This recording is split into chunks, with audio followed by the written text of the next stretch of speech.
Namaskar and welcome to this exciting episode of Sattology Debunking Mythology. Sat means truth, Logos means a study or science, which is a Latin or Greek word, and combined that becomes science of truth, science of study of truth. Opposite of that is mythology, which comes from Sanskrit root word myth, written in Devanagari, which means the root word for fake, lie, or imagination. And so mythology means study or science of fake, lie, or imagination. So most of the times when you can prove things through archaeoastronomy, which is a new field, actually archaeology and astronomy combined, or either of them, then that doesn't remain mythology because you have some proof of it and there are multiple discussions on it. So today we are taking a very important topic where in it's a play of words and the narrations built around that. And the biggest problem in this world, in this narrative based discussion, is isms, ISM. So, which is a connotation for something which is just an imaginative thought. So, I have very, very special person, and he has done tremendous research and he has guided many, many people. And I would like to welcome him, Dr. Balram Singh from INEDS. Thank So, you. welcome, Dr. Balram Singh. So Thank you. INED stands for Institute of Advanced Studies. Science. Advanced sciences. Advanced Sciences. So, so now coming to this word play, like the word play is Judaism is good and Zionism is bad. Now, both have isms on it. So before we start off on anything, what is the connotation of the word ism? As per the Well, the ism is more theoretical. Somebody imagines certain thing. I think you mentioned that, and then there is no proof.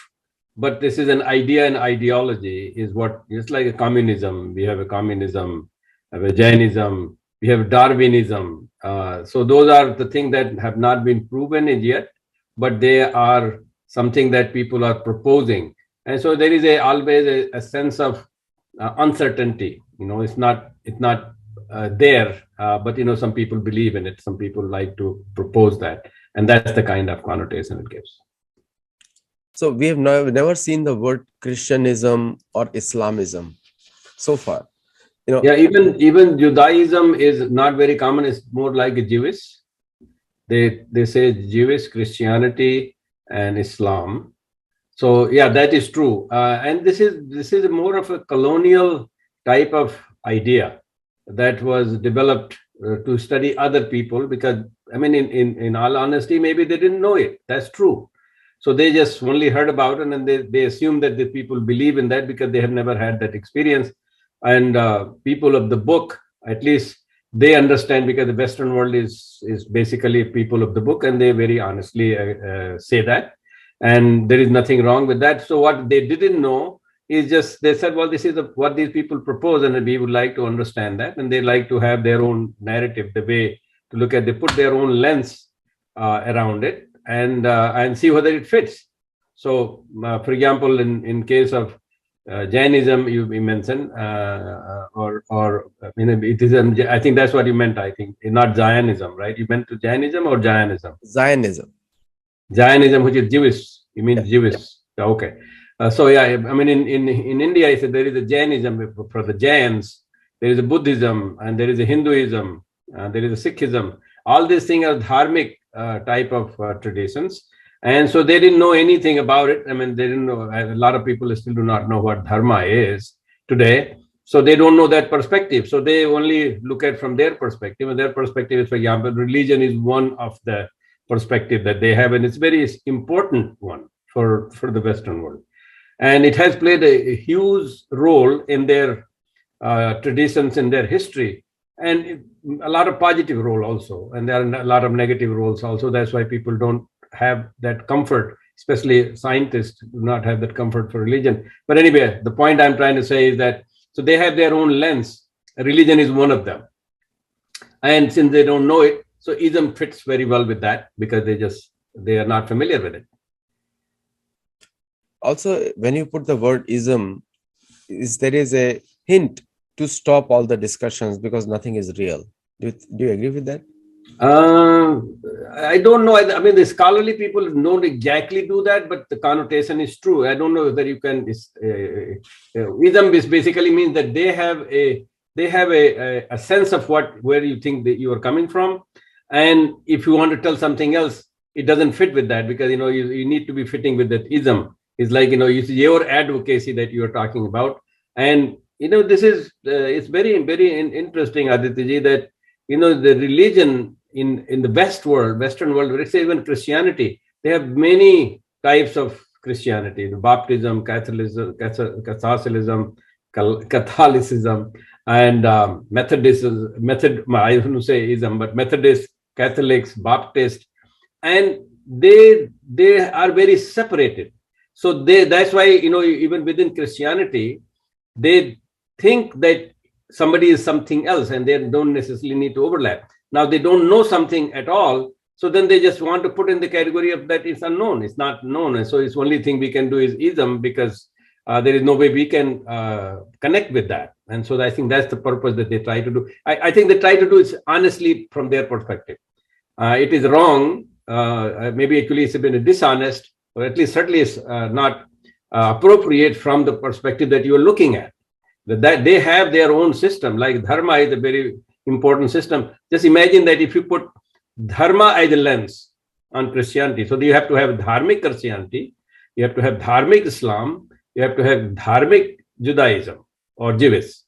And so then if they are not, then you can simply say, well, you are not natural, this is artificial. For example, God is an artificial thing that they may have created to control people, as an example.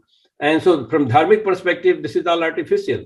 Even though you might call whatever you want to call it, because you're not natural, you don't believe in nature. And you see their behavior, that many times they want to see the world according to their point of view. You should fit into that rather than what you are. You have to fit into that.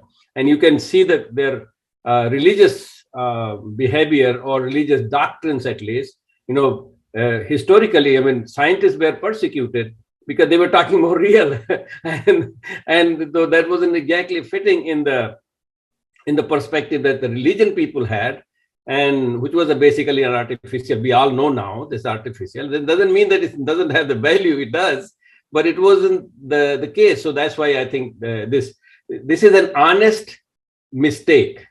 They think this is how it should be. This is how it works, but this is a mistake, nevertheless. It has become a fashion to quote science when needed.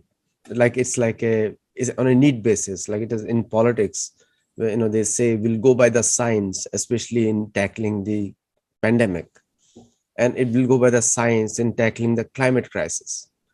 But when it comes to science in building the identity of people or preserving the identity of people, they don't want to use science. And there you correctly said that in Sanskrit, in Bhagavad Puran and other places, called Kaitab Dharma. Kaitab means artificial, which is not real. Now that is mentioned in Bhagavad Puran very clearly, that modern in Kali Yuga, more Kaitab Dharma will come up, means which are not for the ultimate good of people. Now, when the Shastra talk about ultimate good of people, they talk about freedom from karma cycle, karma bandhan, which is technically called moksha. And that is what all the Vedic scriptures lead to. Now, but in the modern context of academicians and particularly Western academicians who are driving the global thought process today, either through affiliations or through validations and certifications, but they are driving the thought process because they have the money, and that's what happens. That's how they influence the other people. And if you look at it, the Zionism versus Judaism, it's a play from 1946 or 47, not before that. Now, in the case of other cultures where they want to subdue it and control it from the Western perspective, Western means Christian perspective or Catholic perspective. Both are different in USA. They are considered vastly different, both of them. So the play has been made to be Hinduism versus Hindutva. And I will also bring in the next point about natives, but after this point, what do you have to say on this? Well, let me give you a little bit something that you probably were not expecting. The universities are by definition corporations. Actually, it is right now we try to have a connotation that university has something to do with universal. Actually, university basically meant it's a band of people who wanted to have some independence and be able to say what they wanted to say, and that's what the university means. It's a kind of a union of faculty, so that they will be able to say what they will be able to say. So I want to say this because you said that academicians and university people do this, faculty do this. In many ways, they are confined. They are kind of complying to the idea of universities. And idea of universities itself came mostly from church and mosques. So what we have today in the universities, the way they are taught, is a culture of the book. Because you see that there's very much difference of education in India. I'm talking about ancient times versus now, because now we have that if somebody goes in the classroom and it teaches. It was really the culture of the people of the book, because they were teaching the book. Everybody has to know that. So the faculty's idea is really that of a labor, a bonded labor of some kind by the universities. So they had to bring in their own freedom by calling it it's a kind of a union, of a labor union type of thing, where faculty could say something that they wanted to say. But the culture still remains that. Now, with that one, your question was about Hinduism versus Hindutva. Now, Hindutva and Hinduism, in my mind, it means actually the same thing, but I know I would prefer, when I started the Center for Indic Studies, there was a faculty of mine who had asked me this question: what does our center have anything to do with Hindutva? I mean, I said, I'm Hindu and I believe in Hindutva, so that's Hindutva, and I have no problem with that. Now, the people who are native, they are Hindus, for them is Hindutva is the right word. It is that because it comes from the natural language that they use, and they mean Hindutva means is something that is related to, and the fundamental essential values of that is what it is. Hinduism is something that somebody else defines. It's like somebody is trying to imagine or create a theory of it, and it might be a possibility. So there is a uncertainty, there is some kind of iffiness in that, and that's the difference I feel Hindutva versus Hinduism. Now, in modern times, I think what you really perhaps asking me is what is the impact of these two. So the world has a narrative right now, academic, scholarly, university type, which is basically managed and controlled and created by the Western world, and which has its latest origin in the colonialism. And in that sense, actually, I maybe beg to differ with you that it's not only the Western scholars, but Indian scholars who are at almost 99%, I would say they're Westernized, because the system that we have is the Westernized system of the universities and education. So it means the same thing, whether if somebody is calling from India or calling from outside. As long as they're using the system, that's what it means. But in reality, Hindutva really means some essential values of being Hindu, and Hindu is really what it believes in is a Dharma, which is you may call it like is more like a science. The water has a Dharma and fire has a Dharma. It doesn't mean it's a religion. They don't have a religion. Religion is an artificial thing created by somebody telling that, God had told me this and God had told you this, and you got to do this. You get to listen to this person or that person. That Dharma has none of those. I mean, it maybe somebody does experiments and puts a hand in the fire and says, oh yeah, it burns. So that's true for everybody. Anybody can test it. So Hindutva is something like that, where it believes in what the natural, real things are, and anybody can question and anybody can follow. It doesn't have any kind of indoctrination or ideological things. So the narrative built around a word create the impression. That's what the the Western world and the Western academics, and we live here.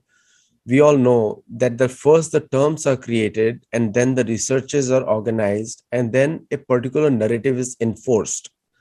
And generally the narrative that is being enforced is that the Hindutva is a political ideology and Hinduism is the pure religion.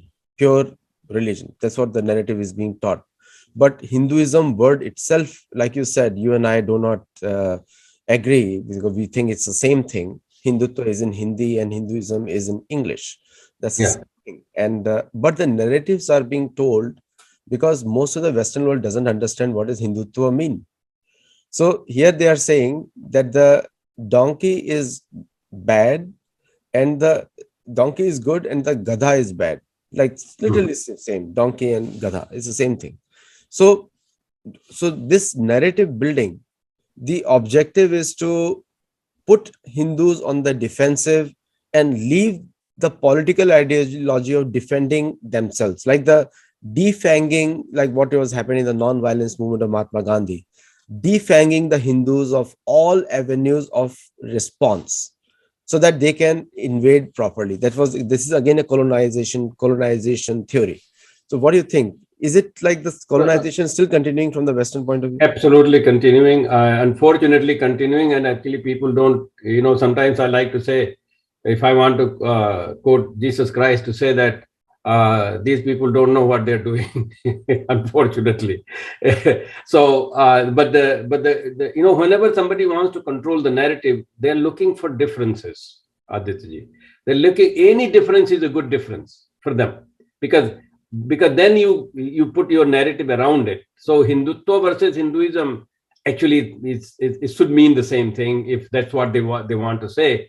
But their problem is they want to show that is a difference, and then they want to put, well, I mean, one way today is about, like you said, somebody calls Gadha and donkey. It's actually same thing, but it's just different language. But no, that's not what they want to do. They want to say Hinduism is something that is scholarly, has been studied, examined, theories have been written about it. We understand what that is. And that is, there are a lot of things which is not true. People just believe in, people have all kind of, like you say, myths about it, mysticism and all kind of stuff.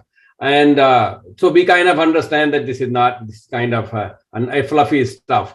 But when you say Hindutva, it sounds like more real, because it's the real people talking about the people who are Hindus. For them, it means, well, this is what I do. It's not like this is what you think I imagine. This is what I do. Even if I imagine that there is a goddess, let's say Goddess Saraswati, that there is a murti. There's a whole idea of, it's not, murti is not idol. Murti, it's just like in chemistry, I write benzene in English. Then in chemical formula, I write a shape, which is like hexagonal. Somebody will simply say, oh, this is just an art. But that's not an art for a chemist. I understand as a chemist what the benzene means. So the murti is like that. It's like a symbol to work and understand, just like engineering person makes a bridge, and then you don't run a train on the model. So the same thing is true for Hindus. They have their way and they live their life that is real. But for the rest of the world, particularly the scholars, who have been, unfortunately, the tradition is that you have to base your thing from the past, other than science, where, in my opinion, in science also, we have to use the past, but we can question it. But in case of social sciences and humanities, it is very difficult because there is no proof. They just only wrote some words, they put some logic. So you cannot go back on that. You normally just follow what has been said in the past. So they are kind of bound and suffering from their tradition of scholarship, which is not dharmic. Like I said, dharmic, I personally consider that to be more scientific, because you can question, you can test it, and you can see the real people, and Hindutva is real. I mean, I'm a Hindu, I'm a scientist. I don't do everything that every Hindu does. I do very little in terms of worshipping and all that, but I do use mantras, and I believe, and I fully accept what the Hindu concept is for life, because anybody can question me and I can explain to people. So that is to me, it's a very, very real. For them, it's not real. Hinduism is, they want to live in their idea of imagination, and that they want to consider the scholarship, and that's the problem. But any difference, like I said, any difference is a useful difference for people who want to control. Any difference, as a scientist, I also look for the differences, and as long as the difference has two meaning. If you really want to look at the dharmic meaning or even Hindutva meaning, difference means diversity. But when for them, difference means division. So the same difference can be played for two ways. And so people who have political or colonial mindset, they like to play that. And most people fall into some category, and they don't need to get everybody. They just need to get enough people to start saying something. Somebody sent me a link yesterday on my email that Hindus for human rights. So I thought, why, my God, I have some opinion about human rights. When I started looking at it, I just saw it's a leftist group which is actually questioning about everything about Hindus. But since they are Hindus, they use the name. So they kind of play, and the same thing is true for Hinduism versus Hindutva. As long as you can find some people, and you can find some people here, and you can also find some people in India, because that has something to do with politics. And so the political groups they just play that game. If you look at the politicians, there are two questions actually, but I'm going to ask you one by one. Is the politicians of India, some of the politicians like Rahul Gandhi, and the Western academics like Audrey Truschke. Audrey Truschke has actually done a great service to Hindus, by the way, by waking them up, by organizing that conference. But still, the viewpoints are very venomous and very like existential threat to many Hindus in North America.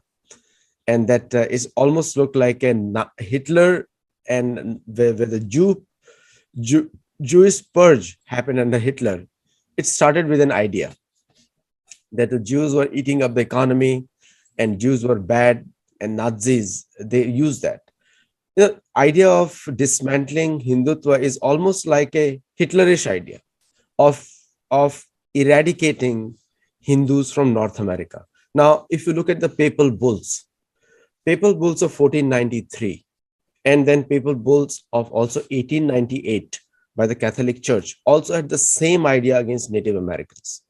Now, if you look at 21 missions in California, beginning from where I am staying right now, either Junipero Serra made the first mission in San Diego. Actually, not in San Diego, it made in Sonoma, the first mission. But all these 21 missions, they went about a systematic plan to completely remove Native Americans from the mainstream society through enslavement. And it all started with an idea that Native Americans are, again, isms come into play: pantheism, animism, and we are following monotheism. And so they took a superiority culture. In my last book, Gold, Glory, and God, I did mention that critical faith theory played a big role in colonization of the world. And that's the word I invented, critical faith theory, because the race theory doesn't work, because like we said, Dharma for all humans is the same. Everybody wants security, everyone wants education, everybody needs economic opportunities, everyone needs to take care of their families. That is Dharma, which is common to all human beings. So why do you think now the play which was made against Native Americans and play which was made against Jews in Germany, now the same play is starting for Hindus in America, at the Western world, and I would say not so intelligent politicians like Rahul Gandhi are buying into that propaganda? What is the reason? Well, let me begin with, you said everybody wants, in Dharma also does, everybody, I differ with you. Everybody doesn't want, everybody accepts. In Dharma, you accept because what is the reality is the reality. You're not, making all these fake things. The second thing, you also mentioned that, people, a lot of bad things happen. So I think people have to be, it is a test of nerves. You have to be always on your toes to see that people, this is just a law of nature, that if you become weak, you get infected. The viruses there are 300 trillion plus viruses in our body. and they're just waiting when we become weak. Then it's their nature to do. So these ideologies that you're talking about, missions and other things, they're like viruses. So they're just waiting for you to become weak, and then they will either enslave you, or they will destroy you, or they will take over. All kind of things they will do. It's just, and this is just a natural. So I think the Dharma people or any other people, they need to understand that this is just law of nature, and this is how it happens. Now Dharma goes a step further. They just don't want this. I need to have economic things, and I need to have some kind of they need to have safety, and they need to be protected and things like that. They really want, Dharma says that we need to do for others. To do for others, you have to be strong. If if I want to only take care of myself, maybe I will be a little bit lazy, and as long as there is no danger, I can be a little bit weak. But if I have to take care of my neighbors, I better be good, and I better be in good shape. So that is where I think Dharma people kind of lack. Now, all these things happen, in my opinion, Aditya, that it happens according to Dharma also. He says, Abhyuthanam adharmasya tadatmanam srijamyaham. Talking about the Bhagavad Gita. This comes from Bhagavad Gita. Abhyuthanam adharma. He says, Jada jada hi dharmasya glani bhavat bharata. Abhyuthanam adharmasya tadatmanam srijamyaham. That's the law of nature, that all these dharmic things re-establish themselves to show them that this is the real. And to do, you have to have all these bad things happening. So I take this as a challenge, as a scientist, as a Hindu, as an academic person, that when people, including my colleagues, might have wrong notions of it, I welcome them. And I welcome them, and I face them, and I let them face the reality that you have to come and tell about this. I had a communist friend of mine from JNU who said that, why do you believe in Ram and all kind of people? You are a scientist, you should be just a scientist. So I invited him. I said, here is a Ramatva, which I believe is more science. And I want to compare this with Marxism, talking about Hindutva and Hinduism. Forget about communism and Marxism. I said, I'm going to have Marxatva versus Ramatva. And I invited him 3 hours. I invited some of the people who were communist, leftist from JNU professors, also to speak on his behalf. And I said only one thing, I spoke also, of course. I said, Ram quality, Ramatva is whatever you say is whatever you do. Because that's the science. Now, Marx himself said, thank God I'm not a Marxist. I said, Marx said this. So he's the fake guy, and you are telling me that I shouldn't be following Ramatva, which is what you say is what you do. I said, if you really believe that you don't want to believe in Ramatva, you want to believe in Marxatva, then you just start telling that whatever I say, I don't do. And I said, just find out how many people will stay in your home. They probably will leave. Your wife will also leave the home if you say something like that. So that is the value of, in my opinion, a strong practice of Dharma, because that's real, that's like a science. You can convey to anybody and everybody. I have found so many friends of mine who believe in other, Jewish friends, Islamic friends, Christian friends, atheist friends, all kind of. When you talk to them about Dharma, that's why yoga is becoming practical. CDC has on its website, Centers for Disease Control, yoga to use for stress. It says that. Why? This is all scientific. The CDC is such a humongous standard it has. And it says, so yoga is not something that, you can say, well, it is Hinduism, I will not do yoga. It's the Hindus walk on their feet, I will walk my head. You will find out what will happen. So I don't think, but the point, the critical point to remember here is that Abhyuthanam adharmasya tadatmanam srijamyaham. That's when the good things, the srijamyaham means the creativity, the scientific creativity and all kind of avenues, all kind of ideas in the service of the people, in the service of the earth, in the service of the environment. That is what Dharma is, and that's what Hindus, I think, stand for. I am sorry to say sometimes, a lot of times, Hindus themselves don't do that. And they practice, but they do not know how to put all this in a reference, a framework. And that is something that is, I think, a person like you who are doing, you're trying to help people to put this in the framework. So Rahul Gandhi is an example who is out of frame. He's out of frame. You can see him all the time. He's out of frame. I think he might mean well, but then he doesn't understand what he's talking about. So, when you have a discussion like this, it just becomes so obvious that he's out of frame. And most people can understand that. And same can be said for Audrey Tashke also. She's also out of frame. Oh, but actually, she's the one who's triggered in my head about the Abhyuthanam Adharmasya. Because, she's a good example of Abhyuthanam Adharmasya. That's right. And then, like you said, that, this is, she kind of woke people up. That's Sadat Manav Srijamyaham. That's what it is. That now you begin to establish, and you come up with real thing, that Atma means like, the soul, the Atma.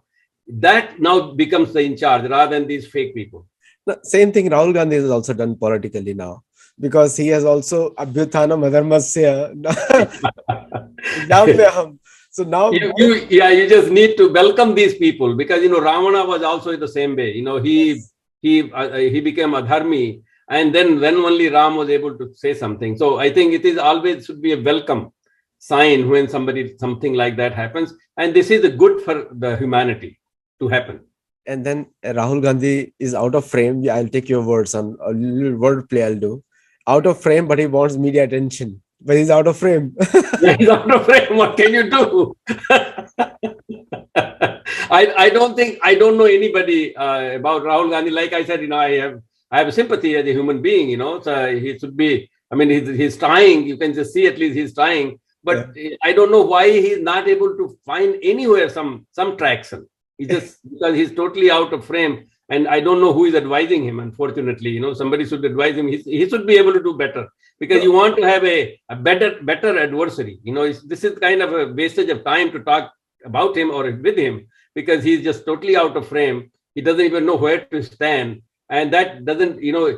I believe Dharma Yudh is a. I recently have written an article about it. Yudh is a human development process. So even if you have an adversary who has at least, worthy adversary, then I evolve. Otherwise, I also get degraded because I have to find somebody what to say about someone. No, the point, he's being guided by Sam Pitroda.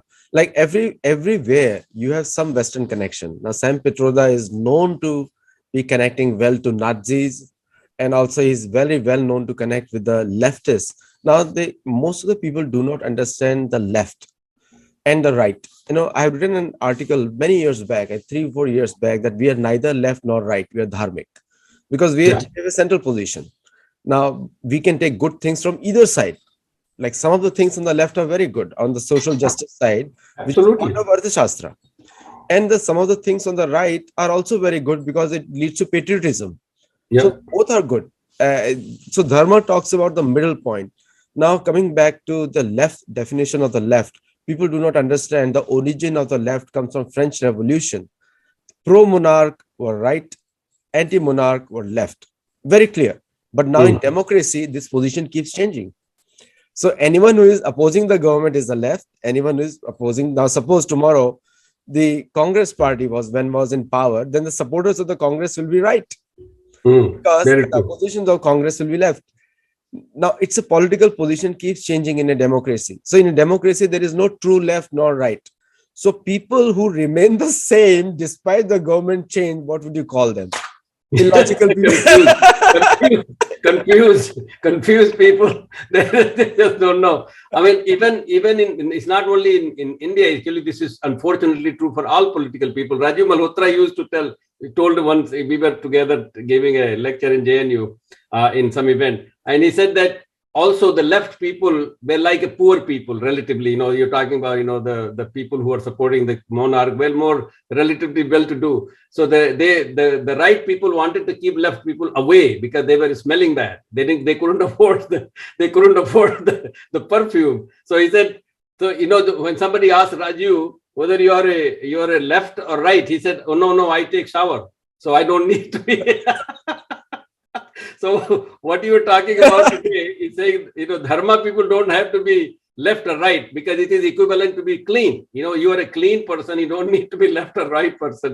And so Dharma is something that cleans your mind, cleans your body, and keeps you healthy. And if you have that, then political differences are okay.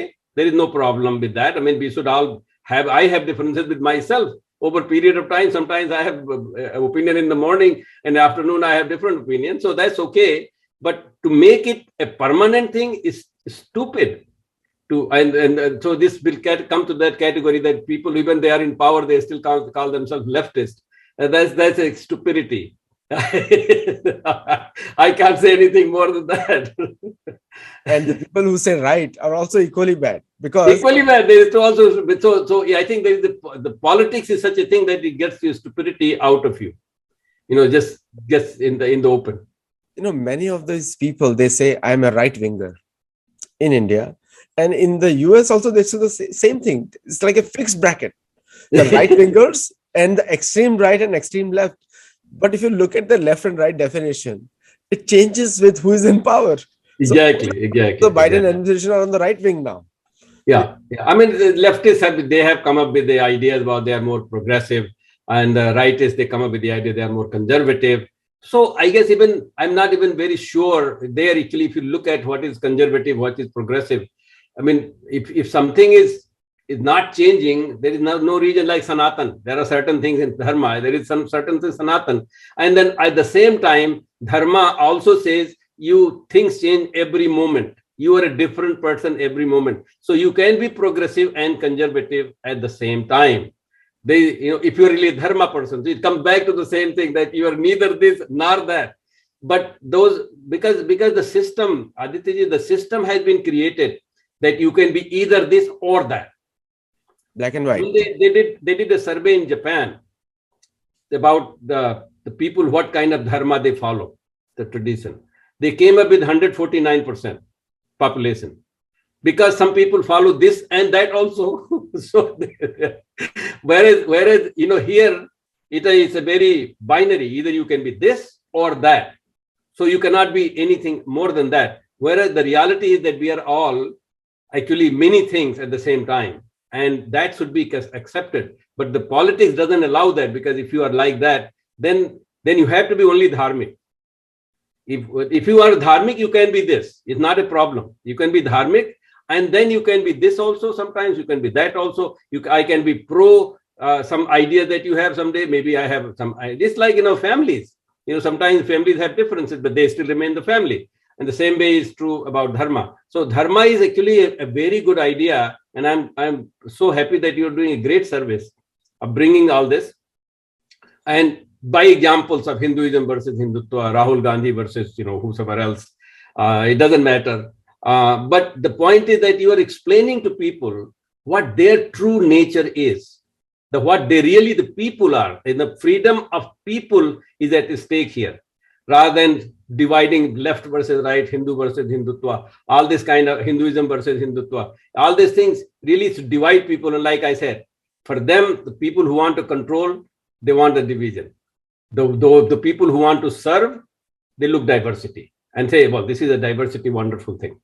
Yeah, if you apply such rigidity to your food choices, probably you'll have the most tasteless food every day, because you're going to say, I'm going to just eat that, no other taste.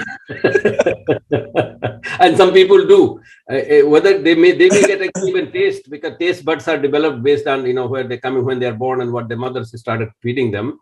But some people do, and at least they become unhealthy. Maybe they can still have a taste, but certainly it's unhealthy, because biology tells that you have to have multiple types of food. There is so much. This is how we are evolved. That's nature, that you have to intake all kind of things. So you cannot just have only this versus that. Actually, this is one of the Ayurvedic principle that I'm trying to do research on and promote through our journal. We published a journal, Ayurveda Journal of Health, through the University of Massachusetts.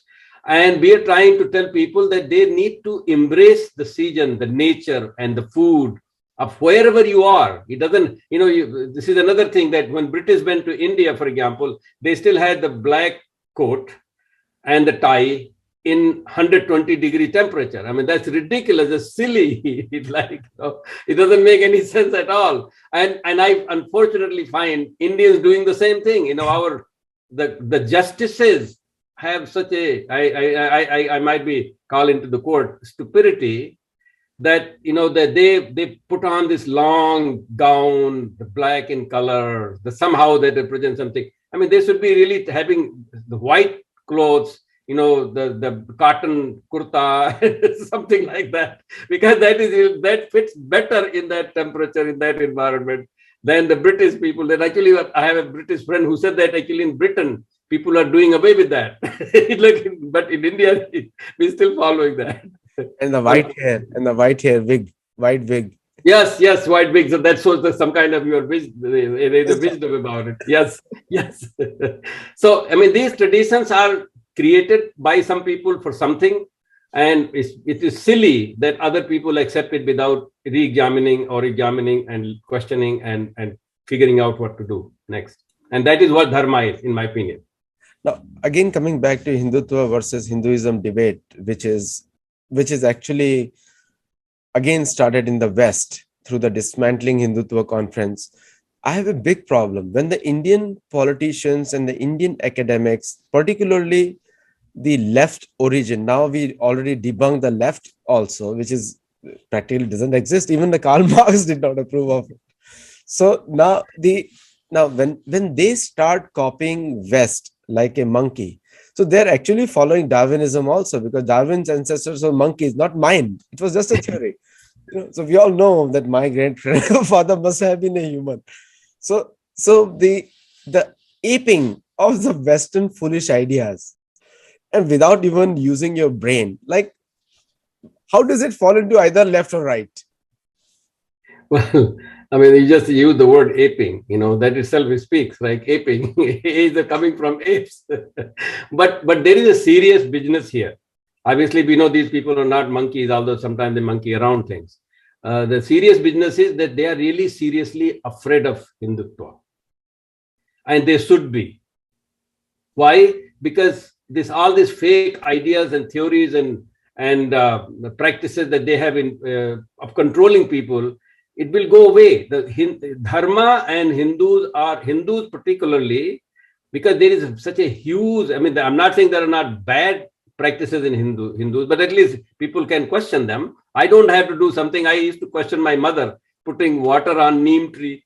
I used to question that, and she used to smile at me. Now I'm an infectious biology researcher, and I understand my mother knew much better than I did at that time. So there are a lot of things that we misunderstand. There are a lot of things that even people who practice misunderstand. But Hindu is a big problem for these people who have their stalls, their brandings. Because when they come, it becomes, Hindu is very pro-people. It is pro-people, not pro this party, left, right, all this. It's just, hell with them. They have their shops open, and they have, like, you come here and you join this one, you do that. When Hindu, they accept everything. Like I said, diversity is a strength in Hinduism. Diversity is a strength in science. That's why we are trying to now protect the tigers, all kind of different dangerous animals, including snakes, because they are part of the diversity, and you accept that. And this is a practice in India. Even in the village, people still worship little tiny diversity of whether snakes or the ants or whether animals or whether plants, because this is all part of that what we are. And this becomes a big problem for those people who have created an enigma that life is like this, you should be living like that, you should do like this, you should do like that, which is what the laws are being created. It is ordained supposedly by the God through the commandments. And believe it or not, even scientists in the Western world, they don't mean it. they unintentionally, by imbibing some of these cultural things in science also, this has been visible to me. It has taken over some of the ideas, that including that what you talked about, Darwinism or evolution. Who is evolved more? We think that humans are evolved more, but actually in reality is that animals and plants are evolved more, but we do not want to accept the diversity, so we do this. And that is where I think this problem of Hindus is the problem of their truths that they come with. They might just open the gates for other people to realize, oh my god, yeah, I'm being enslaved by going into this concept of this political party, this left, this right, this Hinduism or this ism or that ism, and all kind of things. So I think there is a genuine concern that they have, and they should have that genuine concern.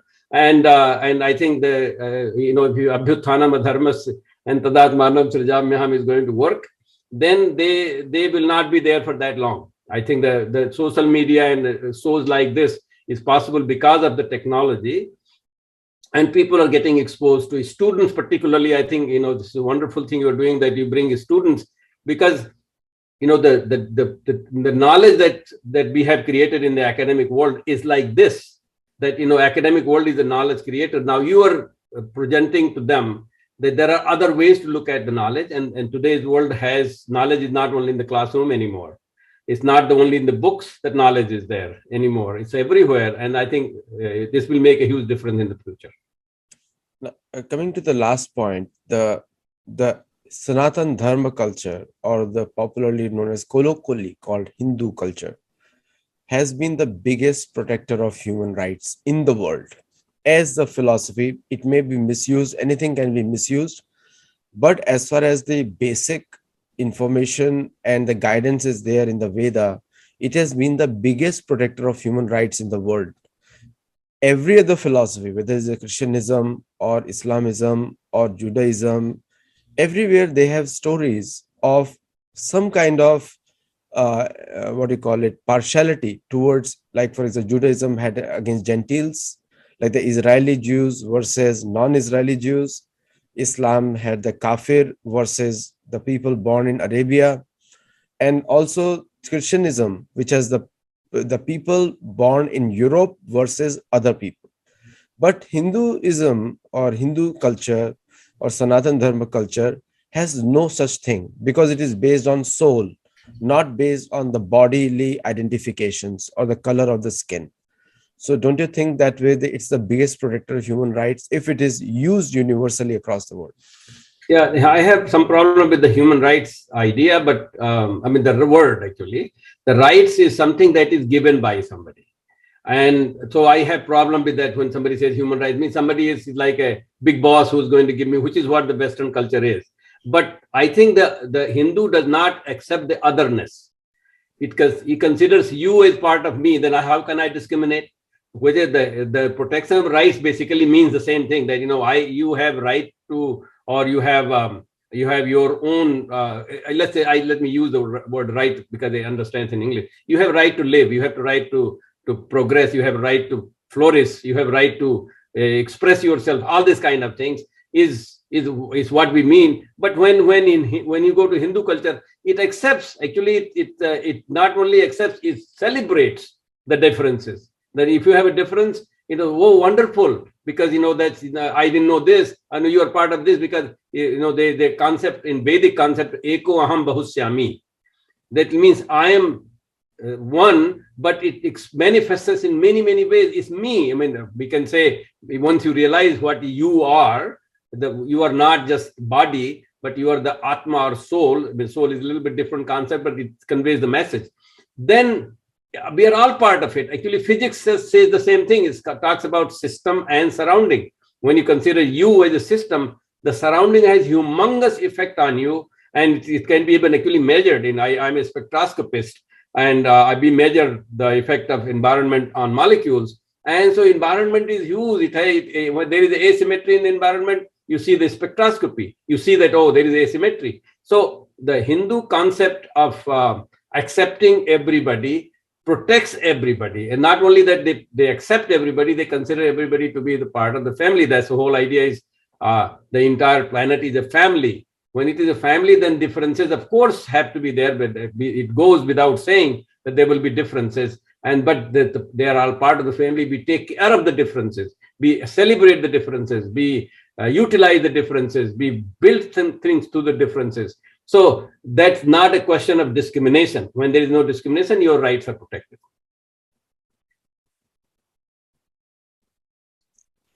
No, very good point, Balramji. It's a pleasure, always pleasure to talk to you, and I can laugh to the hardest content, because I can see that the foolishness of this entire debate of Hindutva versus Hinduism, and which Rahul Gandhi has again ignited. So, which is in India. Rahul, many of you do not know this is a politician in India, and he comes to US a lot of times. So he was also once caught in the custom in the US also. Anyway, so I'll stop here, and All right. Balram, Thank you. Professor Balram Singh, and do go to Institute of Advanced Studies and check that content out. They put out beautiful videos. India at 75, and which is one of the, I watch them. I don't tell him, but I watch it. Thank you. Thank you so much. And wonderful work Professor Balramji is doing, and he has influenced so many people in a right way. And thank you, Professor Balram, for what you're doing. And thank you for all the viewers for watching it. Do comment and let us know your feedback. Thank you. Namaste. Thank you. Thank you so much.